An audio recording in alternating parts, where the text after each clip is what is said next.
Sunday Night Safran. Religion, politics, culture, and lisping. Shalom, dear listeners. Shalom, Father Bob. Yes, sir. Tonight on the show, we've got a lot about race. Races. Race. Oh. We're going to be talking to anthropologist Roland Kapferer. Race, what does it even mean? Does The it matter? Melbourne Cup, that's what it means. No. You're homophoning.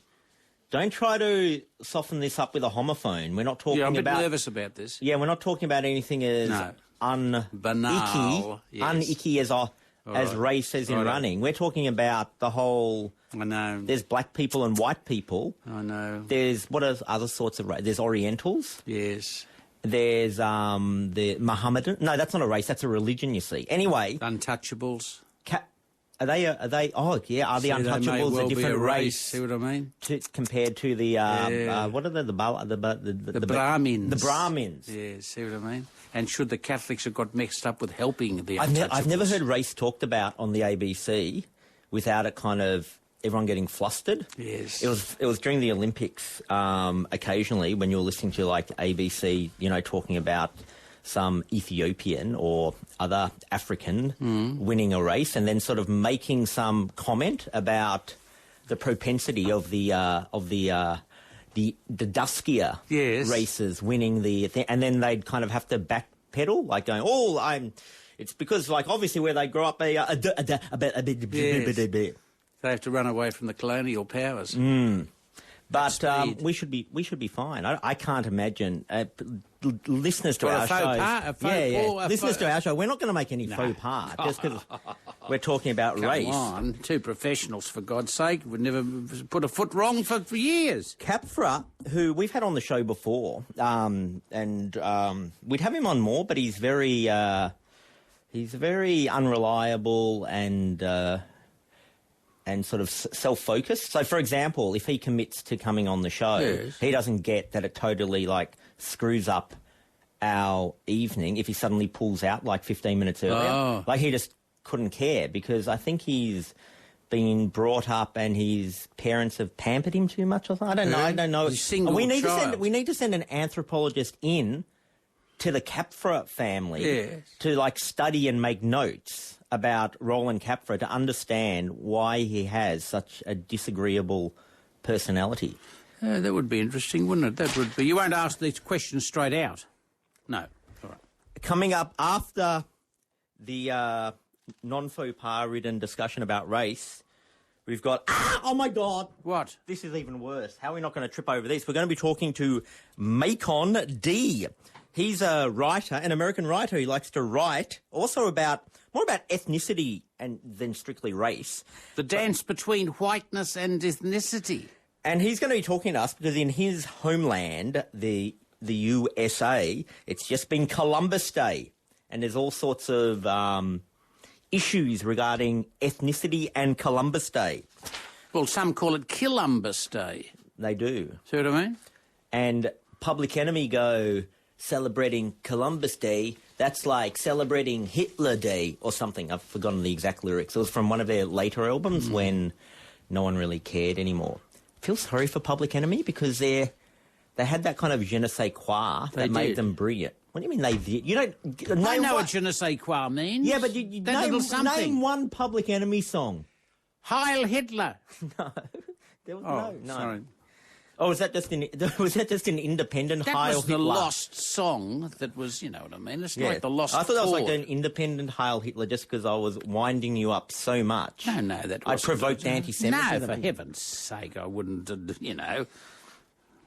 And anyway, so he's going to be talking about Columbus Day, and that should be exciting, especially because the best episode ever of The Sopranos, which was a great series in itself, revolved around Columbus Day. You watched every episode.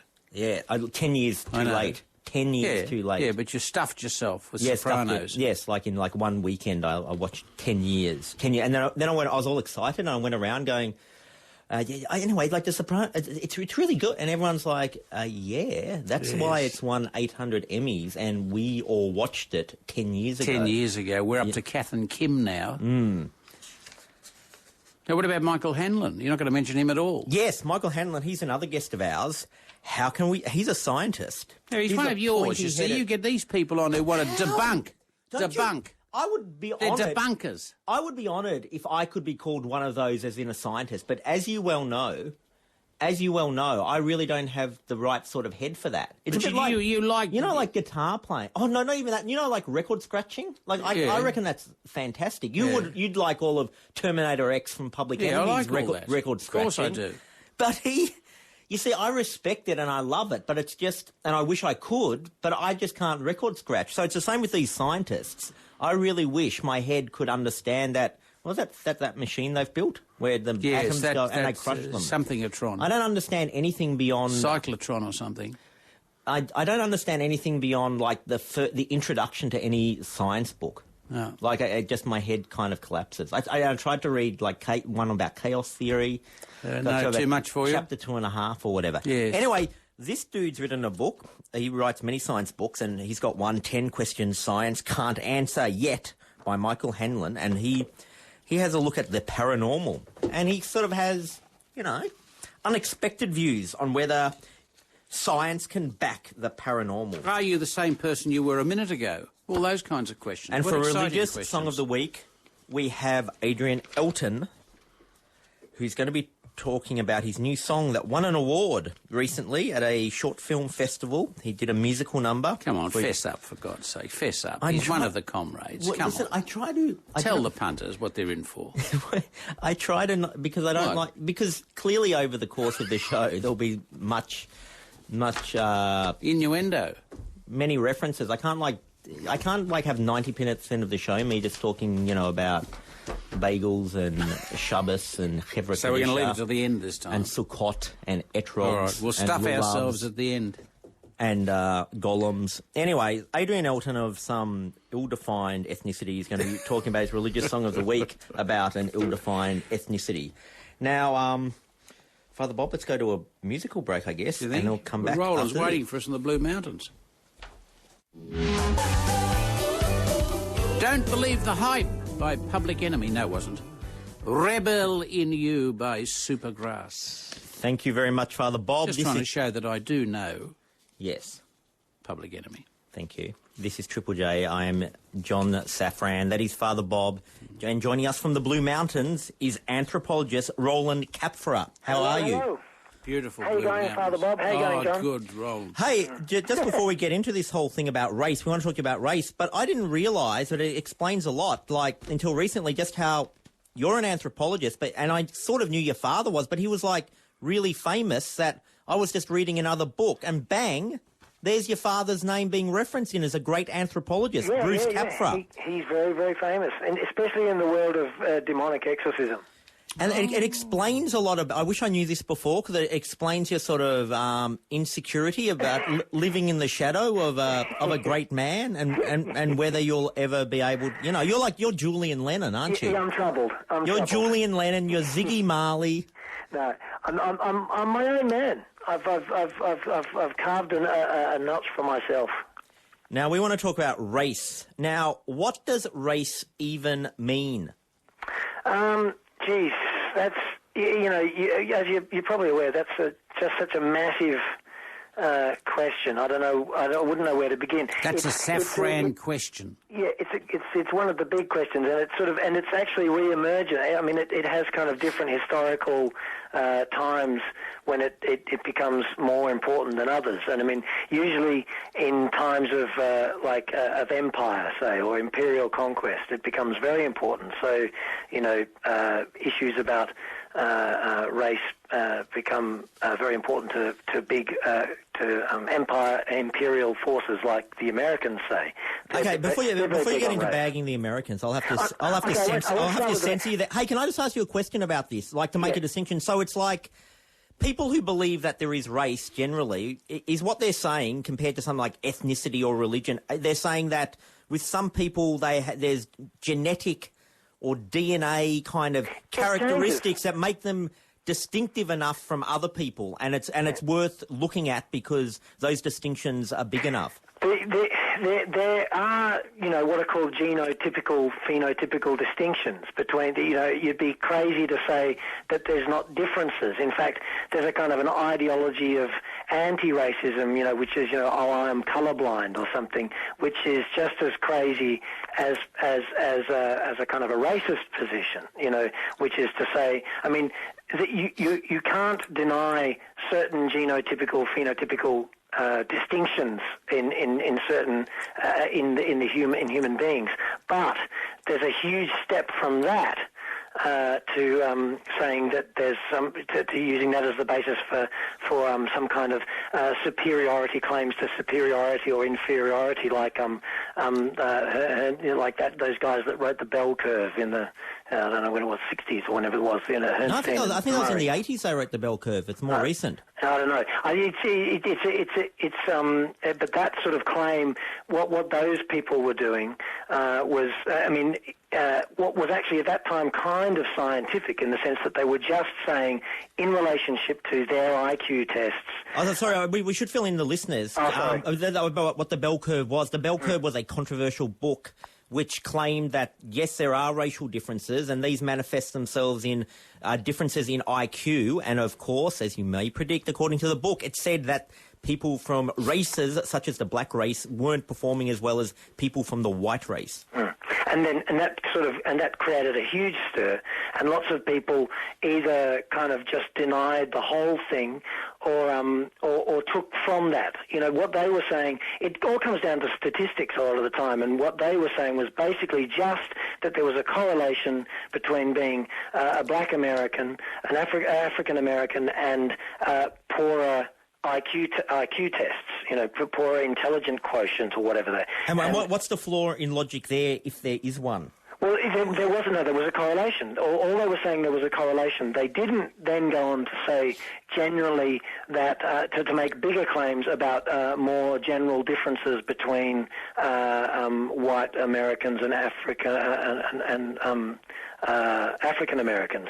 But other people did take that very simple scientific study and make it into a much bigger thing. And so often with racism, there's just a fine line between the science, which is a study of, say, in some cases it's the study of genes, but I mean in other cases it's a study of head size or a study of different facial characteristics. I mean, it seems like the IQ's the big controversial one, because it's like in other situations people are sort of, I guess because the stakes aren't as high or something, or it's not as offensive, people will go along with it. Like, even though Judaism is a religion on the one hand, like I'm an Ashkenazi Jew, which makes me from Eastern European Jewish stock compared with, African Jews or Middle Eastern Jews or whatever, so I'm distinctly that. And we have higher propensity to get Tay-Sachs disease. Yeah, which is what, you're more likely to be mentally retarded. Yes, that's right. I just have to point that out. Now, fair enough, but except for the mental retardation, when it's just Tay-Sachs disease, it's like everyone's happier to go along with going, oh, well, there is a racial difference between Ashkenazi Jews and some other people because the statistics show they do get Tay-Sachs disease more often. Yeah, and people, and again, it's a statistic thing, which is to say, it can be a useful indicator. This is sort of what's called race-based medicine, and it also happens in relationship to susceptibility to leukemia amongst different racial groups. Is there no such thing as the human race? Oh, for God's sake. See, this is... I can't understand, talking about... He's colourblind. Yeah, kumbaya. Because my mob grew up in Scotland, but they came from Ireland. Now, am I a faux Scot, or can I claim to be a Scot by race? I don't think so. Ultimately, these things come down. You can be. It's all determined on what particular category, system of categorization you're using. Whether you're using. And in the anthropology discipline, which you know about, is there not even a uniform kind of definition of how you define the different races within that? Well, no, there's not. You can look at certain anthropologists like Claude Lévi-Strauss, French anthropologist that wrote about race, or the famous one is Franz Boas, who actually, measured heads and chronometry and all that sort of thing. But they, the definition of race changes throughout history. I mean, it's an ongoing dynamic anyway. I mean, for example, the more Ashkenazi Jews that intermarry with non-Ashkenazi Jews, the differentiation becomes less and less, and it'll come down to other things as it does in the case of Jews. I mean, and the problem of Tay-Sachs disease will change. Well, we're not talking race; we're talking culture. Well, whenever you talk about race, as an anthropologist, I say whenever you talk about race, you're talking about culture.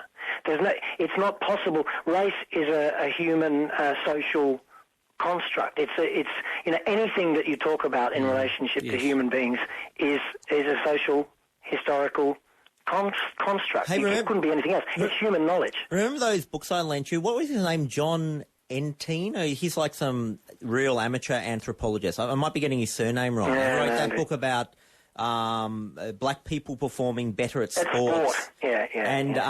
And his point in that book, which I only scanned over, was that people like you who are trying to minimise the distinction between races play this up. Minimise it. I don't try to minimise it. No, but they play. His point was that careful about it. Yeah, for sure. But he says that that if you take any individual characteristic, you can go, oh, that's just minor. That's the most minor thing, like that individual gene or whatever. But then it's like when you add it up together in the compounding effect, this is what he says, not what I say, that it's the compounding effect that makes big distinctions between the races.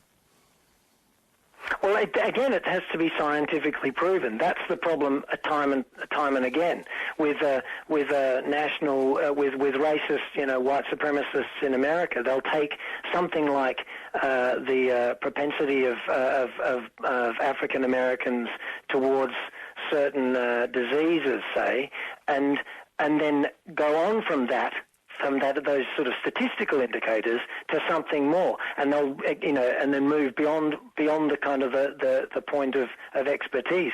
That's what science is all about, is being very, very careful about those distinctions.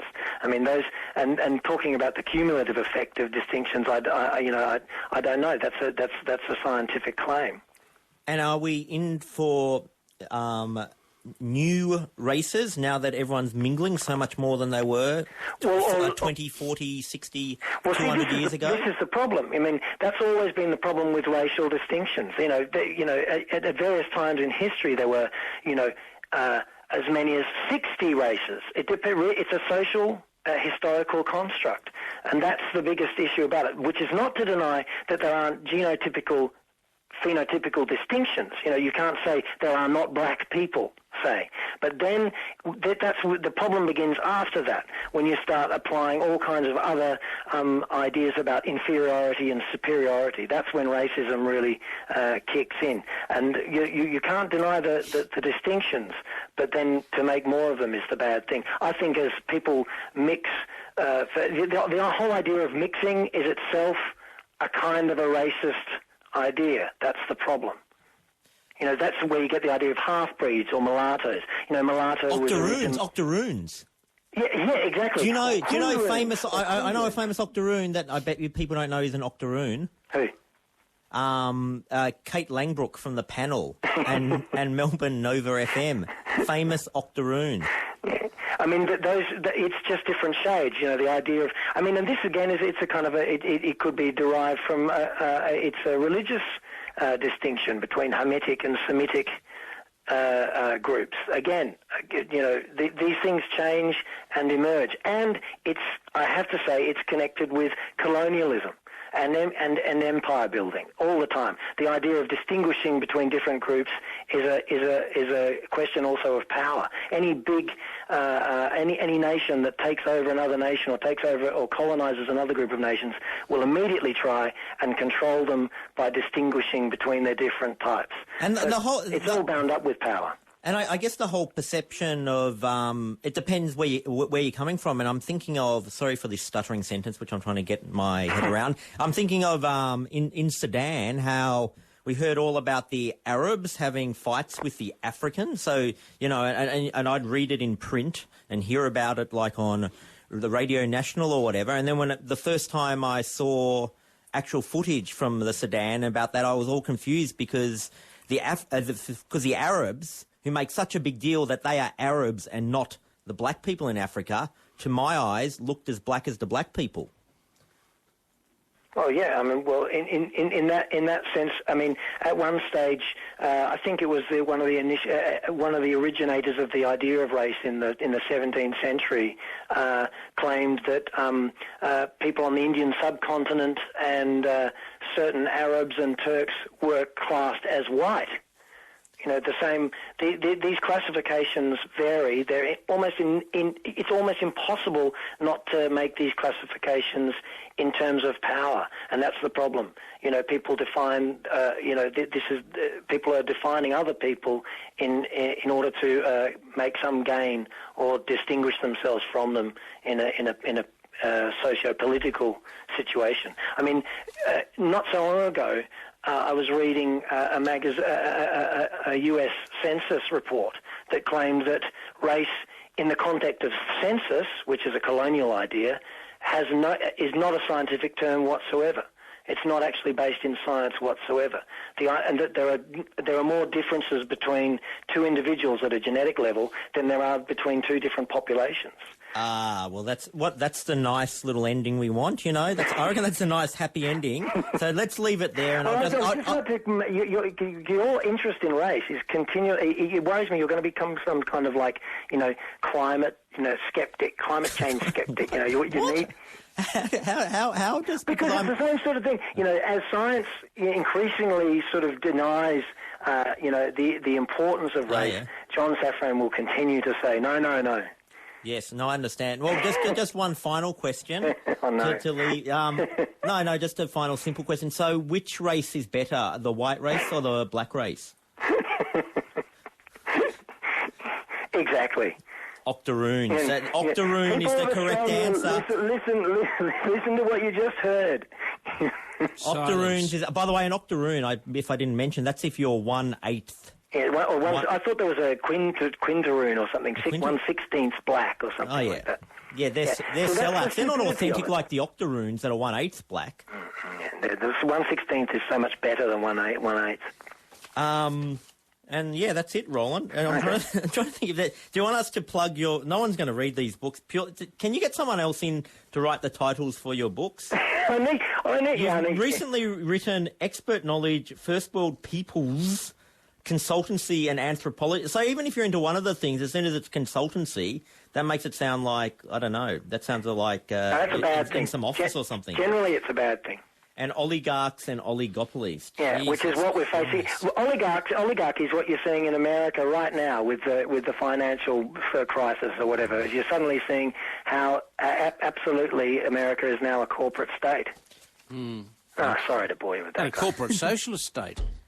Oh, that's... Oh, yeah, you're against socialism. They've just bought out the banks, for God's sake. Oh, you're against... It's all like... They bought the banks. Yeah, you're all like... You're all anti-socialism, pro-socialism when Hugo Chavez does it, but then when America does it, suddenly you call them hypocrites. It's not socialism. What's socialism? They bought the banks. They bought the banks. They're helping out everyone. They're spreading the wealth. People have been state has been part of the market for as long as it's Okay, shut up, because we're not talking about... The race thing was interesting. This is uninteresting. Okay, then. What about the Catholic bishop who's the president of Bolivia? Don't bring in a fourth... the power is... Races make the distinctions. That's the thing. Thank you very much, anthropologist Roland Kapferer, son of Bruce Kapferer, famous anthropologist. Son of Bruce. Yes.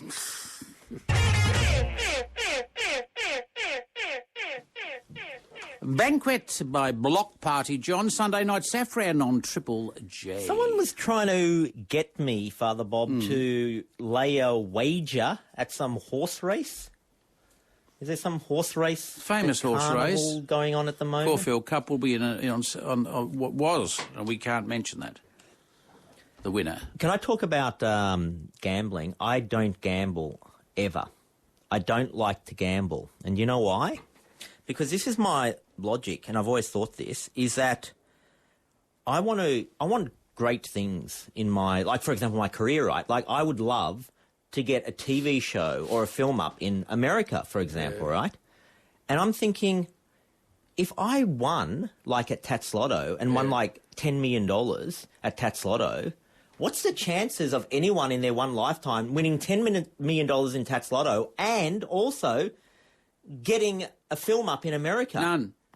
So I don't want to risk my chance of getting that, burning the opportunity by whittling it away or whatever, by taking a ticket in tax lotto, then winning $10 million and using up my amazing thing on that thing. So I'm freaking out. And sometimes, like the Logies are at Crown Casino, and then afterwards someone's always like, oh, it's coming, and it's sort of like, and I'm dragged there by a drunk, member of Secret Life of Us, 5 years ago.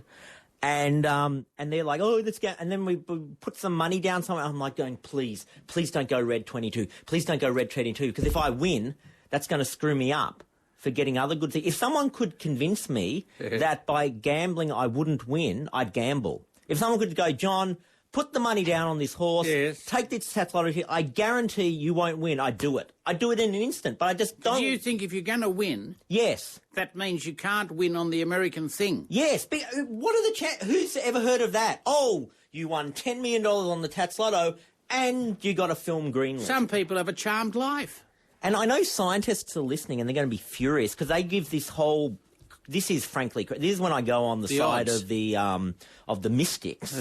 Is like they give this thing, they go, oh, the coin has no memory. So if you do heads or tails 10 times in a row and you've got 10 heads, you've got to understand that the next shot could also be heads because the coin doesn't have this memory of garbage. We all know that if you toss 10 heads in a row, the coin is going to probably go tails the next time. It's got some sort of memory.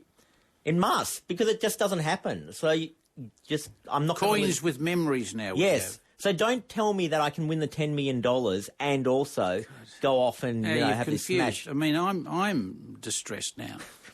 Myself. You mean that's? I don't believe all that what you're saying, but you make it sound so convincing. For God's sake, you know what I mean? I mean, why are we interviewing the bloke with 10 questions science can't answer when we've got you here? So that's the end of gambling and any ambition for the future in any other field. Yes. So if you go to the Melbourne Cup and you win a lot of money, that's the end. You might as well call the year off. Yes, forget it. Fair enough. I almost got caught last night outside a brothel. I did. I went to the opening of a coffee shop in Clarendon Street and Market Street, South Melbourne. I checked it out in the morning to make sure that I could get in and out. Just go back 2 sentences. What? This sounds too hard for you? No, because this sounds... Clarendon and Market is in South Melbourne. And that was last night. A beautiful new coffee shop. Coffee shop. Okay. I was asked to come and to bless the coffee grinding machine and a special espresso coffee machine, that one of which had been given to the Pope. So they asked me to dress up... Because it was in your jurisdiction. Yes, in my parish. Yes. And I dressed up as a pope. You dressed I did. I confess. Where'd you get the Pope outfit from? They gave it to me. It was part of the deal. So there was some little cash in hand? No money in hand. Dress up. Dear all right? I go and I throw holy water, etc., etc. Earlier in the day when I went to suss the place out, I did park in Market Street. Yes. And I looked at the sign that said limousines only. Yeah. And I thought, geez, I wonder what limousines are parked here for. They weren't there. I came back at night. I parked in the same spot. I went in, did my thing. Yes. The lady said, I'll escort you out. Oh. She escorted me out to my car. She said, I came with you in case you were bothered because you're parked outside the brothel. I said, Mother of God. So you're with a woman outside a brothel? Exactly. Now, I said, if somebody knew of this, they may well have got their phone camera. I was thinking of. Yes. Snap, YouTube, what? Father Bob, King of the Kids. I would have put it up on Twitter and Tumblr. Isn't it? And Blogspot like that. There I was. And now I know why there's special parking places for limousines. Because apparently, John, you know these things, you're a man of the world. People must go in limousines to have their wicked, wilful, wanton way at the brothel. I like the willful... What was it? The Wilfred? The willful... The wicked, willful, wanton way. You sound like Robert Frost or something. It comes probably from One Flew Over the Cuckoo's Nest. Well, thank you. Anyway, thanks for that, allowing me to tell the full story, because it's rare, isn't it? Maybe you're doing that thing where you're kind of... in I'm advance, not making it up. No, in advance, you're worried you're going to get tripped up. So you know what I mean? Isn't a preemptive strike? Preemptive strike. I think so. That comes with age. The ability to be able to sniff out a possible danger, see? An imminent danger, a clear and present... But I fancy that being next door to the... You know what I mean? You're probably wondering what I've got here. I've been listening to Dante's Inferno on audiobook. All right. Read by Heathcote Williams. Don't know him. Have you read Dante's Inferno? No, it was read to us while we were in the cemetery. The cemetery pretty being... good. Because I've been meaning to read it, because especially, like, you'd think someone... Because, dear listener, it's about Dante. Is it Dante being led or whatever? Well, this guy getting led through all the circles of hell? Yeah, all of that. It's pretty fantastic. It's like a 4-hour poem. And that's just 1/3 of it. Dante Alighieri. And basically, it's a really good description. It's like a description of the best heavy metal cover ever. It's all like, and then the jet black demon came there, and then like feet are sticking out of the earth and caught on fire. It's like a hyperactive, you know, in Year 7, you have all these boys and they get into graphic design class for the first time, and they draw the skull with the flames coming out of it. And the snake coming out of it. Like, that's what Dante's Inferno is. They go for 4 hours. Yeah, we were brought up on all that. So the Roman Catholic Feast of All Souls. See? We're concerned about all those levels of hell and purgatory and limbo. And I've always been meaning to read it, because being the guy that people go, oh, John, he's the religious guy. It's like, how can I never have read? Well, we're the Dante's only religious Inferno? program on the ABC now. But then when I pick it up, I only get up to Canto number 2. And before I don't understand it. So, like, since first year uni, I've been meaning to read this, and then finally it was like, just bite the bullet. I saw it as this audiobook, so I've been listening to Heathcote, walking around the streets, walking up and down Carlisle Street at night. Reading Dante's Inferno. No, listening to it. Oh, listening, sorry. Yeah, through my earphones. Yeah. Well, you'd be nervous about being seen reading it. The thing that occurred to me... Give me a look at the thing. I remember... What is this? Not the book, for God's sake. What is this little thing? Do you know what this reminds me... What this sort of reminded me of, though? A conversation you and me had maybe 3 years ago, and I think it was with Andrew Bolt, arch-conservative, where he was arguing to us that conservatives, through history, had produced greater art than liberals or leftists. So the popular thing, like especially amongst, say, our audience, would be, oh, if you've got kind of these hippie left-leaning things, you're going to be doing all this great art. And if you're a conservative, you're really close-minded and stuff, so it won't happen. And this seems to validate his point, if you call it, because he is Dante, and his views expressed here are to the right of Sarah Palin, and it's like to the right of like the most right-wing Christian fun. It's all about you're going to die in hell, and it's fantastic. The corpse was carrying its hacked-off head by the hair, swinging it like a lantern. That's a bit of fun, isn't it? You'd enjoy all that. Out of the mouth of each hole there emerged a sinner's feet and his legs up to the calf. You read it better than Heathcote Williams. Can you walk around at this. night? Do you want to, at night, come with me, like at 1 in the morning? And I can just read these things out loud? Yeah, as I walk up and down Carlisle Street at 1 in the morning, you can be just next to me saying that. Saying Canto number 25. The lid of each tomb was pushed to one side, and rising from within came cries of grief. What a lovely read. Coming up next, we're going to be talking to American writer Macon D about Columbus Day.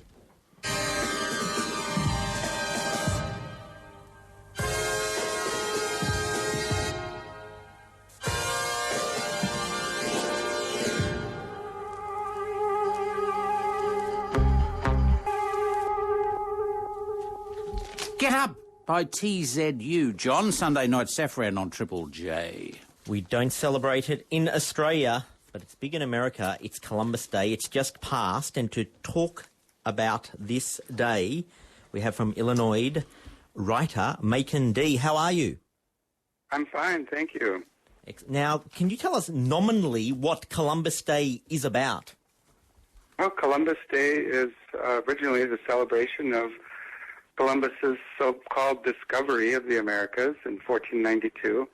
The holiday was first celebrated in America in 1792, which of course was the 300th anniversary of that discovery. And we've been marking the holiday ever since. Has it always been controversial? Because I guess the obvious thing is people who are like socially active or whatever would be saying, well, Columbus Day is actually celebrating when the Native Americans lost their land. Yes, you would think so. And I think by our more enlightened perspective these days, that does seem rather obvious. But no, the holiday hasn't always been controversial. I think widespread recognition of the Native American loss of land is only quite a recent phenomenon. And then it gets even more excitingly complicated because of Italian Americans. Can you take us through that? Yes, well, of course, America fancies itself, in another rather controversial term these days, a nation of immigrants. And a lot of these immigrants, of course, were Italian people who came here as workers. And when they came in the early 1800s initially, they weren't considered white people yet. They had to sort of work their way into whiteness. And by doing that, they sort of dropped different things about them that marked them as Italian. And in the process of that, a lot of them missed things about themselves that were Italian. So in 1866, some Italian Americans decided to grab onto Columbus Day as a Italian American holiday as well as the discovery of the Americas, which again was a little strange because Columbus he was Italian, yes, but he was working for the Spanish Queen. So Not really. So in one of these exciting clashes of political correctness, for some people, Columbus Day is a celebration of, immigrants and particularly about Italian culture. And so some people who criticise Columbus Day, they're attacked back by Italian Americans. They're saying, why are you picking on us? Yes. Well, I think it's become so recognized among some Italian Americans as an Italian American holiday that they feel, yes, sort of picked on when other groups point out, as you did initially, that the so-called discovery of the Americas by Columbus is really the beginning of the European conquest and some would say genocide of the Aboriginal people here. And then I guess the other thing about ethnicity and Italian-American ethnicity is that it's constantly evolving because, as you've kind of alluded to before, a couple of generations ago, being Italian-American may have been as sort of like distinct from white American as African-American is distinct from white American, whilst their grandchildren around today can probably wake up in the morning and, if they choose so, just blend in and not define themselves or be defined as Italian. Well, that's right. Yes, many of them, their families have been here for many generations, more than they can probably count. And I think when the Civil Rights Movement especially came along here in the 1960s, a real assertion of rights and culture and so on for African Americans, as we now say, Italian Americans started to feel like a lot of other white Americans left out. So they sort of reasserted a lot of things about themselves that were Italian and grabbed onto something. And Columbus Day, again, I think Columbus Day sort of experienced a revival as an Italian American holiday in those terms. And it hasn't been since the 1860s a widespread recognized Italian American holiday. I think that there was a sort of revival of that along with a more general ethnic revival among Italian Americans and Irish Americans and some other groups in the 1960s. And then in the 1990s we had multiculturalism here, or diversity as it's sometimes called, which I think further exacerbated that. So what I say in my blog entry then finally is that Italian Americans, like some other groups now, are doing a sort of dance between ethnicity and whiteness. On the one hand, they still enjoy the privileges and so on that come along with whiteness because their ancestors and they themselves have assimilated, but they also want to go back and grab some things. But what they often end up grabbing are just kind of stereotypical representations and foods and so on of their group.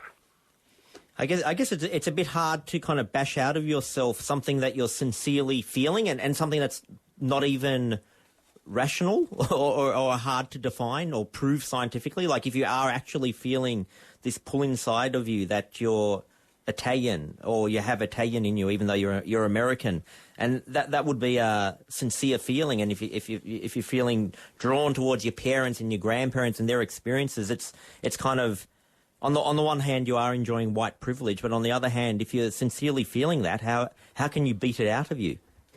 Well, I think what they're sincerely feeling is a longing or a nostalgia for a sort of group sense of their own identity, a group-oriented sense of it. One thing that whiteness in America does, I would imagine in Australia as well, it sort of individualizes a person.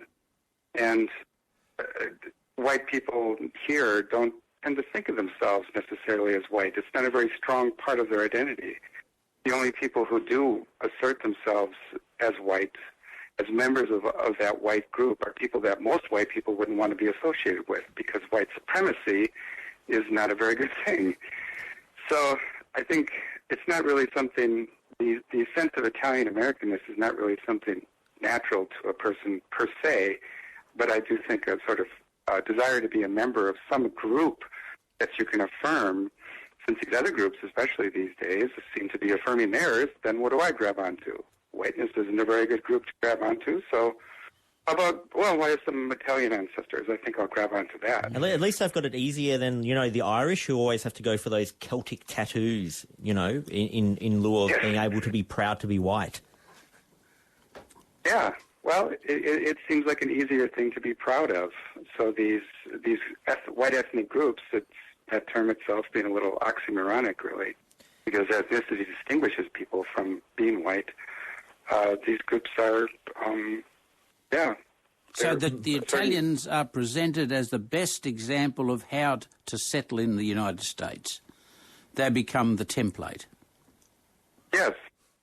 Well, this has become a sort of, conservatives here would use that as a kind of pull yourself up by the bootstraps, as we say, assertion of those groups that made it.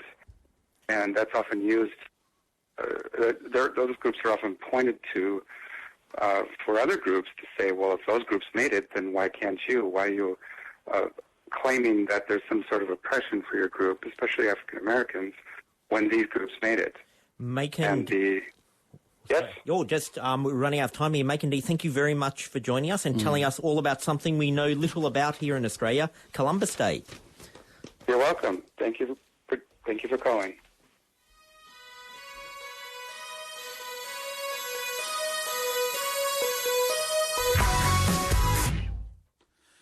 Dawn of the Dead by Does It Offend You? Yeah. John, Sunday Night Safran on Triple J. Thank goodness we've got a scientifically minded person to balance out the illogical, mystical brains of you and me, Father Bob. Yes. Joining us from the UK. Michael Hanlon. Author of books including 10 Questions Science Can't Answer Yet. How are you? I'm fine. It's morning here. It's a beautiful day.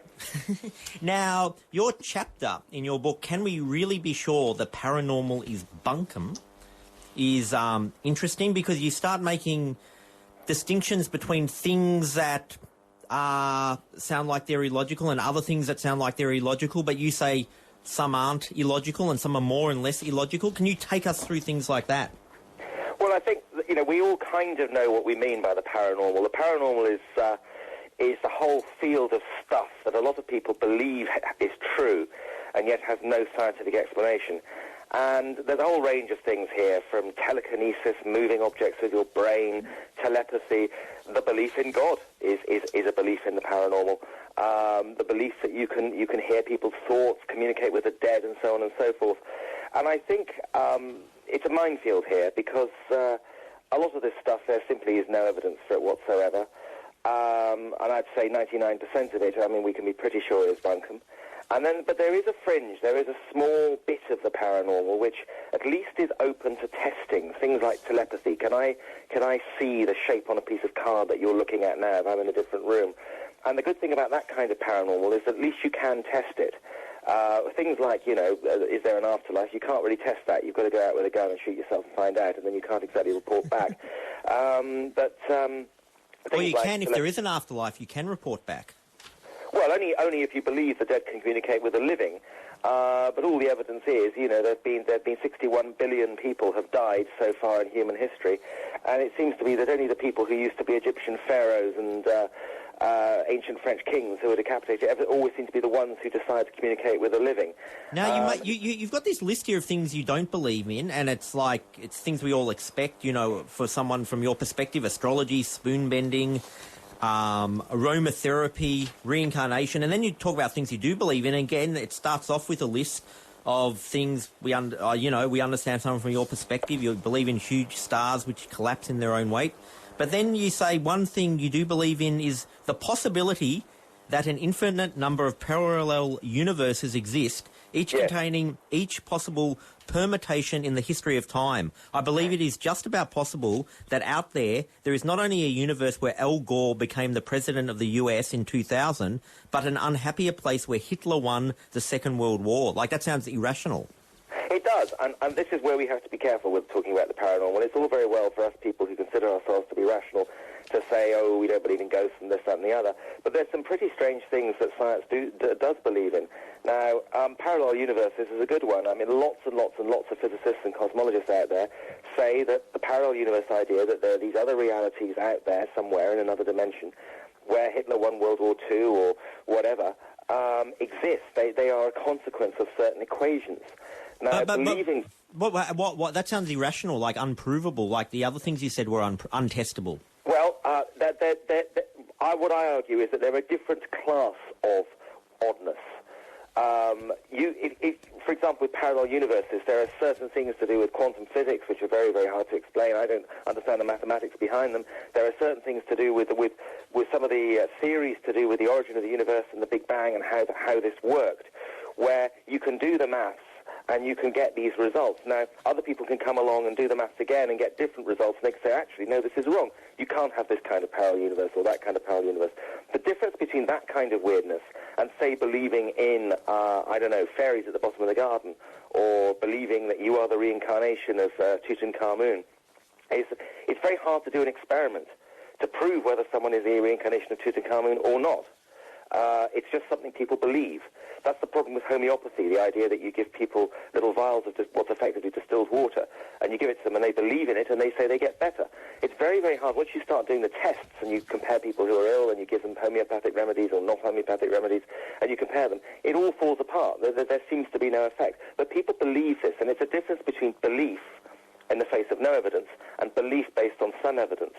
And I think that the big difference between science and the paranormal isn't so much whether hypnosis works or whether telepathy works. It's whether, do you believe that you need evidence to believe things, or do you believe that you don't need evidence to believe things? Now, have there been tests in which things like telekinetics have worked and it has been sort of tested by scientifically credible ways? There have been tests. The Americans and the Russians have certainly did a lot of tests in the 60s. Obviously, if you can get people to move objects by the power of thought, this has certain military applications.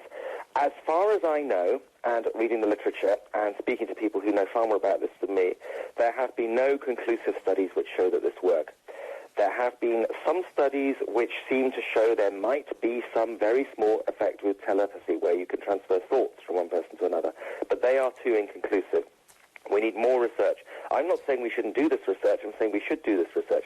If we discover that telepathy is real, that it is a real effect that some people have, obviously it's quite a small effect, it's quite a rare effect, or we'd all be talking to each other in our heads, then we need to understand it. And so is that where you differ from some other rationalists, where you think it's worth exploring whilst other people just want to cut it off at its knees? Well, I would disagree with people who want to just cut it off at its knees. I don't think we get anywhere by doing that. I think there's also weird things out there that looked pretty silly before we started looking at them with science. Nuclear physics, for example. I mean, who would have thought where that would have gone? And I think we do need to look at these things. And if we discover that there is such a thing as telekinesis or telepathy, then it stops being parascience. It stops being the paranormal. It just becomes science, and we need to then explain it. You touch on that there have been scientific tests that prayer has worked.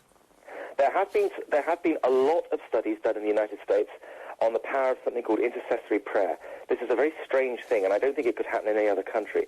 This is where they get people, bunches of volunteers, to pray for the health of people who are ill in hospital. And they get like 100 people who've got heart disease, and they get a bunch of volunteers to pray that 50 of these people will get better. And they compare the health of the 50 who are prayed for against the 50 who aren't prayed for. Now, to me, the idea that there is a God up there who will willingly take part in this scientific experiment and actually make some people sick and not help other people simply because a bunch of volunteers... I mean, if you believe that is the world we live in, then I'm afraid you believe we live in a very, very strange world indeed. But these experiments have been done, and as far as I know, again, looking at the literature, there are no results. There is nothing that suggests intercessory prayer has any effect whatsoever, although there certainly are studies which suggest that people who are themselves religious can often recover more quickly from some illnesses. And that's certainly a scientific finding. Being religious, you often have lots of things. You're part of a community. You might have someone you could talk to. Priests and rabbis and people like that act as counselors within these communities, and they encourage, probably a better mental health. That is not to say that there is a God or there isn't a God. That's just an effect of religion. Praying for other people you've never met doesn't work. Michael Hanlon, I'm not pleased with your conclusion that telekinetics doesn't work, because I want it to work. But I want it to work too. This is the other thing. People want this stuff to be true. And that in itself is dangerous, because when people want things to be true, they will look for anything that shows it is true and ignore the stuff which shows it isn't. Your new book is called Eternity, is that right? Yep. And that's out now? It's the future. Yep, that's out. It's out in the UK this week. I believe Australia also. It's a look at the next billion years. I got fed up with reading all these stories about how we're all doomed. We're going to die, climate change, this, that, and the other. And I thought, well, what happens if we're not? What happens if we do carry on? And this is a book about that. Excellent. And I'm sure we all have robot maids, etc. by chapter 2. Well, I cover that, and the big question is, why don't we have robot maids? And that's an interesting one in itself. Michael Hanlon, thank you very much for joining us. Thank you very much. When the Lights Went Down by Claire Bowditch. Bowditch. John, Sunday Night Safran on Triple J. One of the things... I was going to ask him a couple of things, but oh, it's really? too Sorry. late. Oh. What did you want? I was asking about... No, it just crossed me mind. But see, opened me mouth. See, your Dickie Dawkins is in his book. Yes. He makes a phone call to Dickie Dawkins in the book, Richard Dawkins in the book, in which he gets him grumpy because he asks him... He gets Richard Dawkins to fess up that he does believe sort of that... What is it? That acupuncture can work. Yes. And then Michael Hanlon pushes him a bit further and says, well, what about something else? Maybe telekinetics. I'm just confused. I thought there might have been more than one way of looking at the world. More than a rational way. Yes. That's all I'm saying. If you can't explain things rationally, they're not true according to this crowd. Listeners, you're probably wondering why I was pushing away at the whole telekinetic thing is because basically building a golem that is telekinetics, that's because you're trying to make material. Yes. You're trying to communicate with materials and make them come to life. So, not happy. Not happy? His claim that my telekinetic theory experiments won't work. But I'll keep on plugging away. Did I mention how last month's 40 Times had the golem on the front cover as their main story? Yeah. 40 Times, a magazine that's generally okay because it generally sticks to UFOs and golems and stuff, but sometimes eases into slightly dicey racist... Into the dark side. Well, racist conspiracy stuff, so which kind of... But you can sniff that out from a mile. Yeah, it's usually like the ads around it. It's like, we've talked about this before. That's the troubling thing. But I thought I found Michael Hanlon saying in the book things like, well, so many people believe in this that it's fair enough to say it's true. Same with UFOs. Huh? Yeah.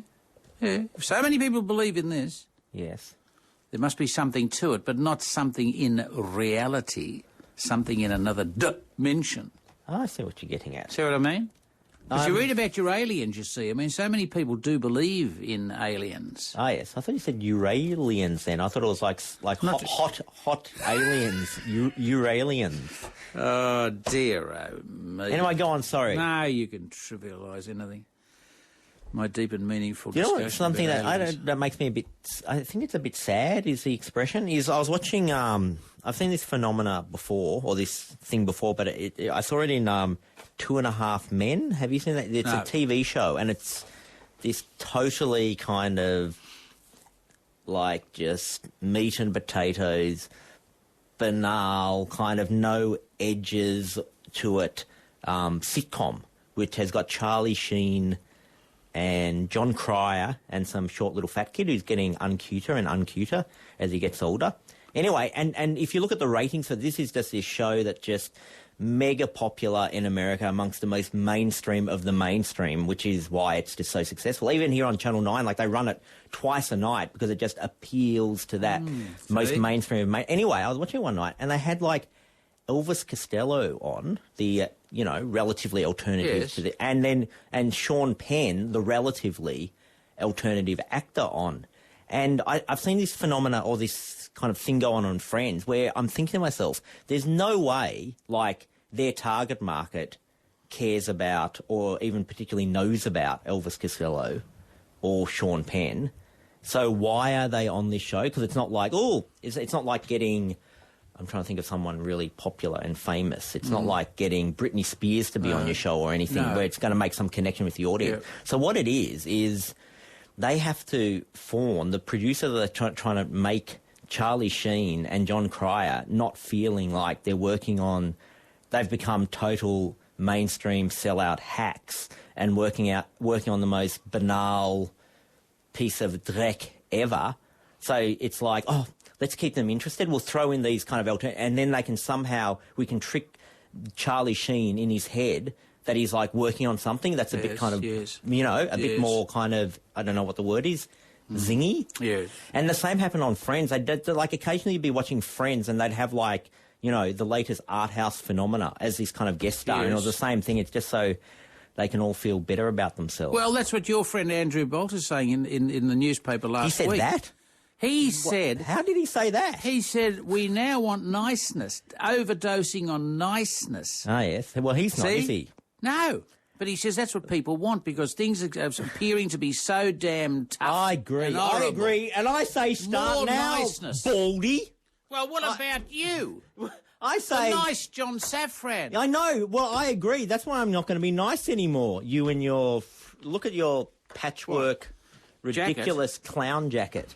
And your bald head. You're supposed to and make your us all feel better. And your jowls. And your big and my sticking out ears. Yes, all of that. And my Catholicism. Yes, and all your beliefs. All of that. Rubbish. Yes. Everything you've invested your life in. What do you think about it? Because during the 20s and the 30s, Yes. around the world, people took to doing very strange and funny things simply because they made them feel better. Like what? Like the... Jitterbugging. Standing on top of biplanes and flying through the air because it gave them a thrill, because their whole miserable life was spent in grief. You see? Yeah. Either self-generated or imposed by whatever passed for the media. Yeah, but then when the kiddies go skateboard and then over your church and use you as a kind of a half-pipe pump, then film it with their cameras. Yeah. Their Nokia phone cameras, and put it up on YouTube. Then you complain about that. But they are the people. Those kids are the people standing on the wings of the planes of the 1920s. I thank Andrew Bolt for reminding me that it's time for us to lighten up. You see what I mean? So I go around making deep, meaningful speeches every day, every week about the poor. Yes. You see, one needs to go around now singing and dancing. I'm fascinated by your analysis of yourself. That you think you're too sane. Doer. You're too sane and dour. Yeah, and dour. you have to somehow become wonkier. Yes. Because if you even go 1 degree more wonkier, You think? I don't think you're even going to be speaking Truly. English. Oh, no, I think I'm a pain in the ass. I'm even a pain in my own ass, you know what I mean? Too deep and meaningful, John.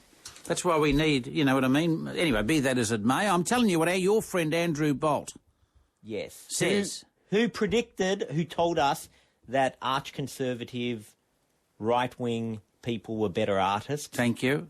than hippies. And if he's the compare one who Dante- says there is no global warming. And guess what? The economists of the universe are saying this very day. What's that? They're saying we don't give a rat's whether there's global warming or not. We can't afford to do anything about it, so forget about these protocols of spending billions and trillions of dollars because we haven't got them. We'll just have to learn to live with the atmosphere as it is.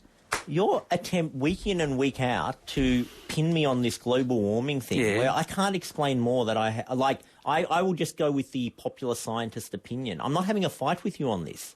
Stop trying to pin me down as having some radical views on this global warming. Speaking of the economic crisis, you know the Herald Sun, our local News Limited Murdoch tabloid. I was very interested on Thursday where they had page 3 or 5, and it was all about the economic downturn. And the big picture illustrating it, guess what it was? What? Delta Goodrem at the New York Stock Exchange. How that? And it didn't even explain her context. It just said Delta Goodrem at opening bell time at the New York Stock Exchange. It's a pretty good idea just to kind of fly Delta Goodrem all around the world into hotspots, and then kind of trying to snazzing up the story a bit. Yes. We could drop her in Darfur. Yes. Well, I know you don't like anything In Guantanamo that's Bay, older anything. than 30 years. I don't like what? Are you trying to Anything that's older than 30 years. But that's the problem with talking about the economic downturn, because even I have been around for 74 years. On the one hand, we read about people saying this is the worst thing for 30, this is the worst since 1980, this is the worst since 1930. And the next minute you're reading things in the paper that says, do not go, folks, because we, the leaders of the world, are now going to solve your problem with all the we're going to buy the banks back. See, I thought it was we don't know what's going on. And this is the position of ordinary human beings. Did you watch Four Corners this week on ABC? Yes. It was very nice of them. What they did, if you didn't watch it, dear listeners, they explained really simply and slowly in the most basic way, like for kindergarten children, about what was actually happening with these subprime loans. And I needed it, you right? You knew what... No, I needed it. At the end of the show, you knew what it was all about. Yes. Yes. But what they did, which was very nice, is they explained it in this... it was almost like he might as well had finger puppets on. What's his name? Paul Barry. Yes. That's how simple it was. But they framed it as if it was a serious story, so you didn't feel embarrassed. So you didn't feel like, I'm an idiot, and I'm such an idiot, I need to be explained it in such simplistic terms. Because they framed it like a regular Four Corners episode, you didn't feel like an idiot. No. Thank you very much, Paul Barry. Yeah, thank ABC. you. Thank you, Four Quarters? Four Corners. Four Corners. Yeah, I was very grateful for that. But you'll have to have episode 2 on this week. We'll talk more after this.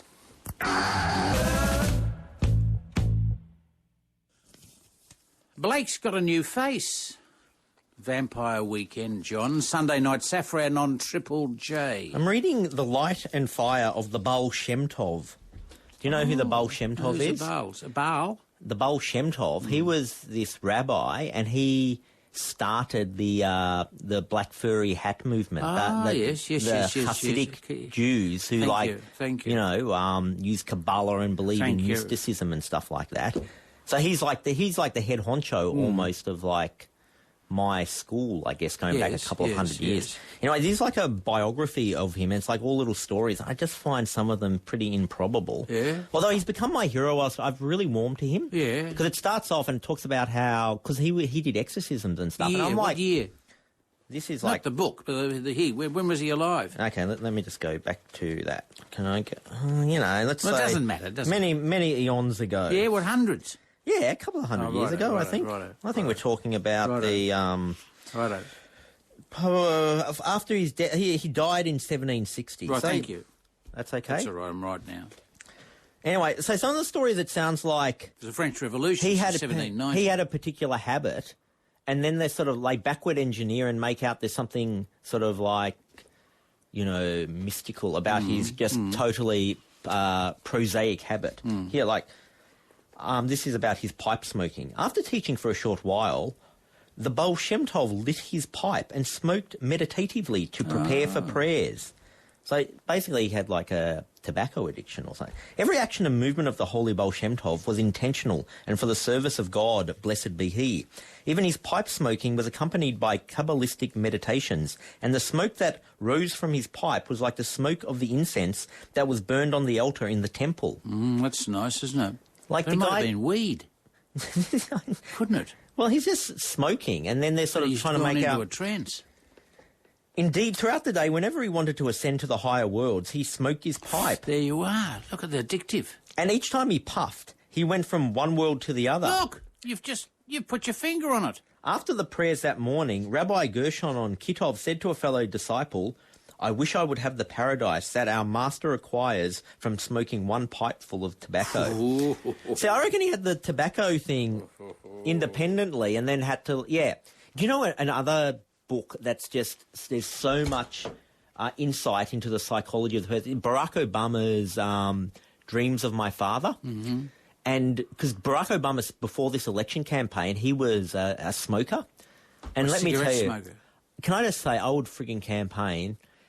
Every day, I would fly to America if Barack Obama remained a smoker during the campaign. If he was like up there, he smoked even in public. If he was like up there on the podium and like like those shows from the 1970s, where you got like these two people, like Dave Allen sitting there interviewing, saying they're both smoking cigarettes. That's right. If he'd do that, oh God, that would be the most wonderful thing in the world. And anyway, in his book. You can tell he's got his addiction to tobacco because nearly every single description of every person he comes on in his life, it's related to their tobacco. They go, I walked into the room. The man over in the corner was smoking a cigarette, taking rich puffs in and out, in and out, in and out, in and out. And then you kind of go, oh, well, I guess he wanted to describe that person and their cigarette thing or whatever, but then it like becomes to about the 80th person. Yes, as I shook hands, I found that his hands were so stained with nicotine. Yes.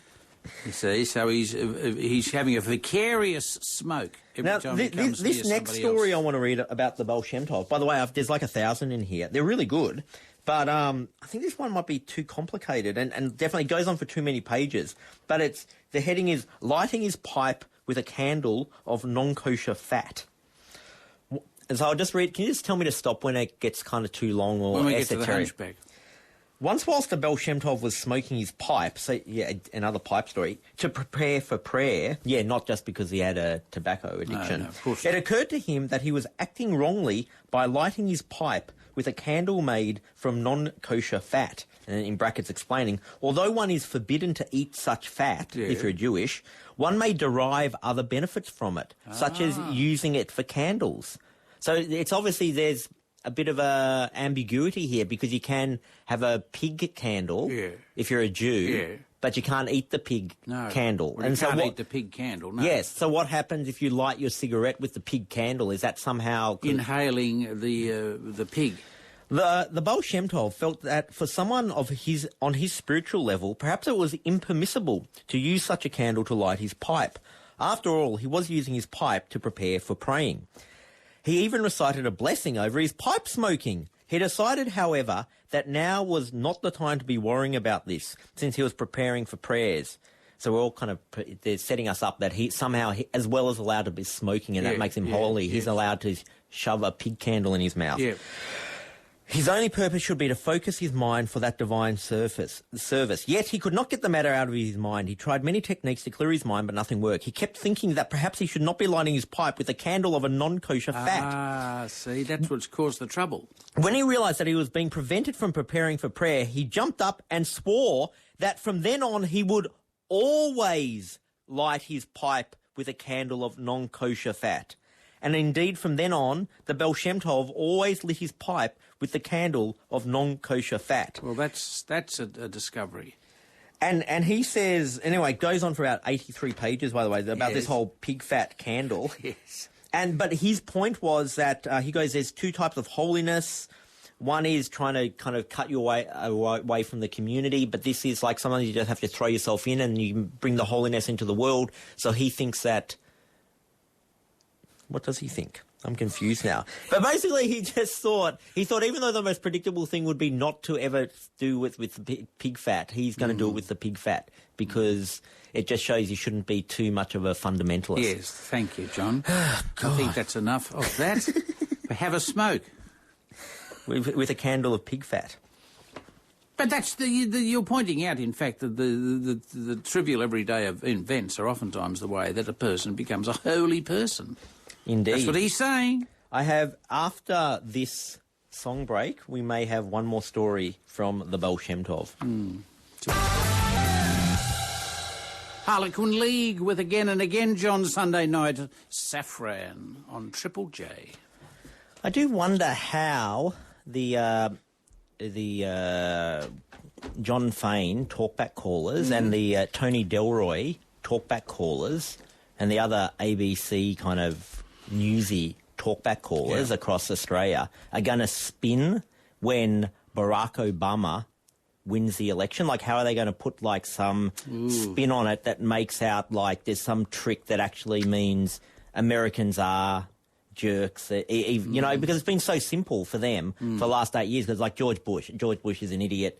George Bush bombed Iraq. Then it was they'll have comfortable. to do it again. They'll have to do it again. Well, I reckon someone should come in, like a better man than me, and explain how they can continue their snide negativity when a black person's elected the leader of the free world. And a young person. Oh, well, young compared to you. Well, 44 years of age. Is he 44? I don't know.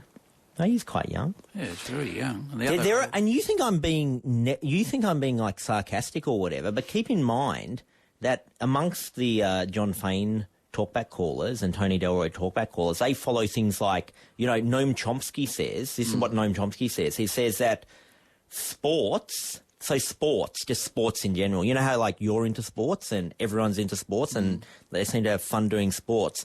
It's actually that's not quite a conspiracy, but it's like a form for the elite to distract people. That's right. Yes. So it's not like you're into sport and everyone's been into sport since ancient Greek because it's fun and it's competitive and it makes us feel good. It's like it's a kind of a conspiracy of the elite to try to divert. That's right. Give you bread. So I reckon circuses. a similar thing to that, the way that it's spun, there'll be something about how, you know, John Pilger will explain to us all, or Naomi Klein and Adbusters, and Noam Chomsky will explain to us all that sometimes the elite, they to distract us from the real thing, they'll throw a curveball and put someone like a black person in power to divert our attention. And the whole thing of, well, no, he got, like, voted in by hundreds of millions of people. That will be sidelined and it'll just be some conspiracy. So that's worth waiting for, to see what happens. Yes. Do you know? But you think that Obama's going to win? Oh, yeah. 3 weeks, there could be anything happening. No. The Russians could fire a missile. Do you want to update your shtick from the Cold War? Like, the Russians firing a missile, that's like saying, you know, well, who knows? The Vikings are going to, set up a catapult in Saxon. Who knows? And shoot Where a boulder over. Where the threat comes from. Yes. The elite want us to feel threatened. Isn't it? Or is that a pinko leftist statement? I suppose it is. Do you know, you think the weirdest business relationship I have is like with you? Like, once a week I come in here and it's my job to talk to this priest or whatever. But I've got like an even weirder business relationship. And this I don't understand, is that there's this company called Madman Pictures and they put out they're like this multi-million-dollar huge entertainment company that put out pretty much every DVD in Australia. And they've got into film and stuff like that. And, they do everything. And basically, just look at the logo at the back of any DVD cover, or even now in cinema films it's coming on, and they do it anyway. Amongst the 5 million things they put out my DVDs, right? Which is fair enough, right? But they also host my webpage, and thus, they're in charge of that and, my email or whatever. And then, when something goes wrong with your email, you get to ring the IT person. For some reason, the head honcho of this huge corporation who sits in a mahogany room His name's Nick Batzer, yes, and I've seen his mahogany room on top of this 7-story building, smoking a freaking cigar. He says, he's told me, he goes, John, I want you always to come through me. So every couple of months, like when I'm getting spam or some emails not going through, I have to ring almost the equivalent of Rupert Murdoch and He'll fix it personally. Well, I don't know what I always try to figure out why he does it, because every time I'm embarrassed, because I'm like, it's like if I had a problem here at the ABC, like with my pigeonhole, and they said I'll ring the communications minister. So I ring him up, Nick Batzius, in his mahogany room where he smokes his cigar, and it's usually taking me 3 days because I'm so embarrassed that I'm wasting someone's time of that importance, and I'm like, my email's bouncing back, and he goes, oh, yes, don't, well, and then he kind of, do you reckon it's because he's a power freak and he has to micromanage everything, or he doesn't trust, because I always say, why don't you just give me the number to of... a lesser being. Yes, give me the number of this person, because clearly you have better things to do. What does he say to that? He goes, John, no, it's okay, come through me. So he's either like some weird power freak who has to micromanage everything, or he likes my company, which I don't think. He's never laughing at my jokes or anything like that. So it's not that kind of relationship. It might be a more sinister relationship. Or he thinks I'm somehow going to eat up time or something with the IT guy. I don't understand. It's confusing to me. Does it get fixed? Yeah, it gets fixed. Quickly? Yeah, but it's just, it's It's a weird. bit spooky, you're saying. It is weird. Where is it, 7-story building? I mean, is it here or in another place? In Wellington Street. It's this big stainless steel building with one-way windows or whatever. It's this, it sticks up there. So he can see out, but you can't see in. Yes, and he's in the top office in this mahogany room. Smoking. That then goes, his office actually goes, because he gets goes straight to the roof where there's a golf course. Helicopter? No, not a helicopter, sorry. A golf course. Oh, it's fascinating, isn't it? How it happens to you, isn't it? We're going to be talking... Anyway, congratulations on getting your spam fixed. My spam fixed. Doesn't matter who does it. By the Rupert Murdoch. Isn't it? Of Australia. Yes. Or the Minister for Communications. No. We're going to be talking to... Adrian Elliott. Elton for Religious Song of the Week after this. Never Miss a Beat, Never Miss a Beat by the Kaiser Chiefs. John, Sunday Night Safran. So it's getting to me.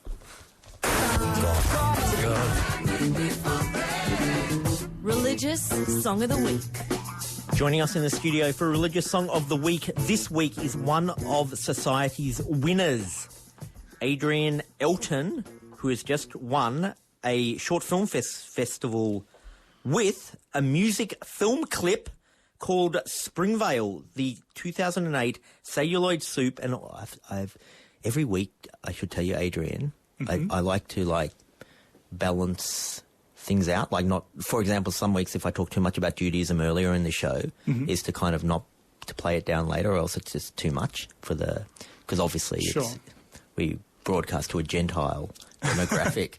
So can I play down that the award you won was for the Celluloid Soup Jewish Short Film Festival? Yes, play it down. Now, you won it, and it's a music video. It's very slick. It looks like it was done really expensively and stuff, by Britney Spears, who did Toxic or something, people. Well, yeah, it wasn't. It was done on the cheap and on the fly. And it's called Springvale, and can you explain what this song is about?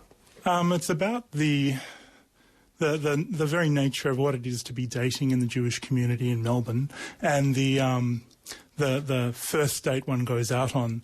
Well, whereas most people might be thinking about, wow, I wonder whether I can get this lovely lady to the sack, or perhaps, for a second date, perchance, this is really about, someone wondering, could you be the girl for me, and, should I buy burial plots in Springvale? Yeah, it's quite morbid, because I guess in all cemeteries, but definitely in Springvale Cemetery, you have the husband has died, and they're buried, and they've got the nice thing, and then next to them there's the blank plot. Waiting, and sometimes there's even the stone, the masonry work, and everything's done. It's got his name there, it's got his life there, it's got his birth there, it's got the hyphen there, and all that needs to be filled in is the date of death just sitting next to the actual dead person. And if you extrapolate, the good wife's name is usually on his headstone too, so you know what's about to appear to the left. And so why do you think about this often when you're dating a girl? Are you thinking, if this girl is good enough, I should be thinking about, will she be lying next to me? Or were you just trying to get a cheap laugh? Probably a combination of, but it just seemed a bit of an absurd thought to basically, jump forward that far in the future in terms of imagining where it's going to go. Now, whenever we have ethnic types coming in here with their ethnic songs and they use all these ridiculous-sounding ethnic words, we ask them to be explained. Now, your song mentions Chevra Kadisha a lot. What is that? Well, Chevra Kadisha is... in the first instance, the part of Springvale Cemetery where the Orthodox Jewish community are buried, and it's also the Jewish organisation who tend to the burial rituals and processes that surround the handling of the deceased and the delivery of them to the very said cemetery. He's got quite a slick vehicle. Rabbi, is it Rabbi Finch or just Mr. Finch? I don't know. Who's Mr. Rabbi Finch? Finch. He's the head of the Chevra Kadisha in Melbourne, and he's got like a pretty slick hearse that can kind of zoom around to your house pretty quickly, and they drag you in there, and they have to wash your body down in a certain... It's pretty... I don't want to get into the detail. Go on. What do you mean a slick hearse? I mean, were you in pink or something, or what? No, it's like a modern one. Like he's not going for some Addams Family type thing. No, not horses and carts with No. He's got. It's like I can't even quite remember what. It's like this real. Well, you haven't been in it, obviously, because you're sitting there at the console, isn't it? And what other songs have you written, Adrian Elton, which would be of interest for this Religious Song of the Week segment? Well, I've got a whole slew of them, as I tend to write them habitually. There's one called Jewish News, which is about the Australian Jewish newspaper, and about the white-hot fear that strikes me every Friday night as I go over to my parents' house for the Shabbat dinner, and I, envisage opening the paper and seeing which of any number of ex-girlfriends have been hitched. Oh, announced in the engagement sections, and it's like, who's it going to be this week? I actually, if I'm at some event and there's a photo taken, like there's the Jewish News photographer there, and then I go to the Been and Seen thing the next week and I'm not in it, I am a bit hurt. I'm like, what? It's almost similar. Yeah, I know. Because it's always like some Mount Scopus. I'm like, why is that Mount Scopus girl got more cachet than me to get in the Been and Seen section? It's a mystery. Any other songs we should talk about before we go to your Springvale Cemetery song? There's another one called Schlepp, which is about the tyranny of distance that afflicts Melbourne Jewry. The tension between those who live in the heartland and ghetto of Caulfield, yes, and certainly traditionally those who've lived yonder in Doncaster and Templestowe. Which to anyone outside of Victoria is like not really that far away. But a good 20 minutes.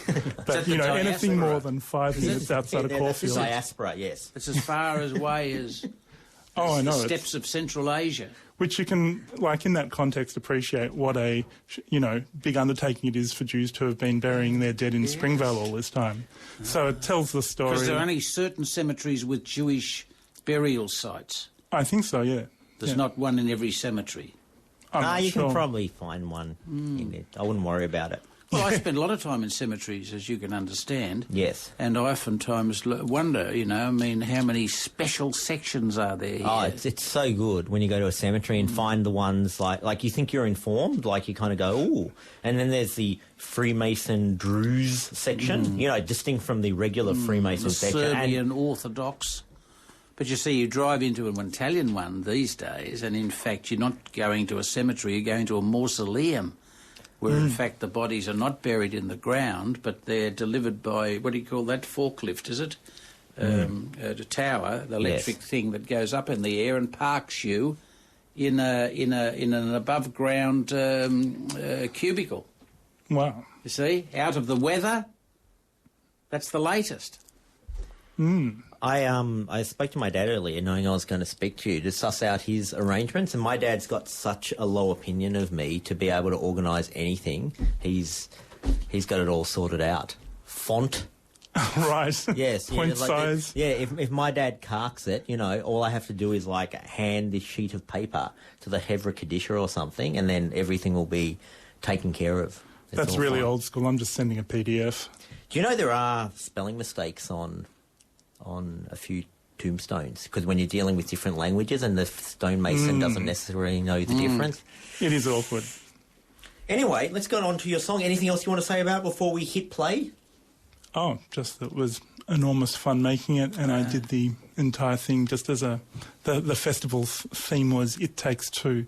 So as a matter of, defiance and a personal challenge, I just figured I'll see whether I can make the entire thing myself, from the soundtrack to the, film editing, which I'd never done before. Thank you very much, Adrian Elton. Beautiful. Cheers. Thank you very much, Roland Kapferer, for talking to us about race. Thank you, Macon D, for talking to us about Columbus Day. Thank you, Michael Hanlon, for telling us that telekinetics doesn't exist, bastard. And thank you, Adrian Elton, musician. Father Bob? Yes, read my blog page, because there's an art show on next week at my place. I'll go to triplej.net.au/Safran, and, dear listener, we'll be happy to interact with you further this time next week. Triple J.